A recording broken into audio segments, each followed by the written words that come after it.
আজকে আমি যে রেসিপিটি নিয়ে চলে এসেছি সেটা দেখলে বড় থেকে ছোট সকলের জিভে জল এসে যাবে। এত সুন্দর একটি রেসিপি কিভাবে কম খরচে মটকা কুলফি ঘরেই তৈরি করা যায় চলুন দেখে নিই। আমি 500 ml দুধ নিয়ে নিয়েছি, তার মধ্যে 3 থেকে 4 চামচ গুঁড়ো দুধ দিয়ে দিয়েছি।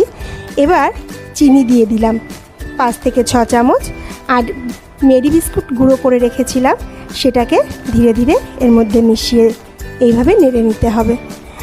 আস্তে আস্তে দিতে হবে, না হলে একবারে দিলে জমাট বেঁধে যাবে। আর এলাচের গুঁড়ো, ব্যাস আর কিছুই লাগবে না। এবার এটাকে ভালো করে ফুটিয়ে নিয়ে একটু গাঢ় গাঢ় হয়ে আসলে তখন ঠান্ডা করে নিতে হবে। ঠান্ডা হলে আর একটু গাঢ় হয়ে যাবে, তো বেশি জাল দেওয়া যাবে না। 5 থেকে 7 মিনিট মতন লাগবে তৈরি করতে। এবার একটি আইসক্রিম বলে দিয়ে 6 থেকে 7 ঘন্টা রেখে দিলেই তৈরি হয়ে গেল মটকা কুলফি।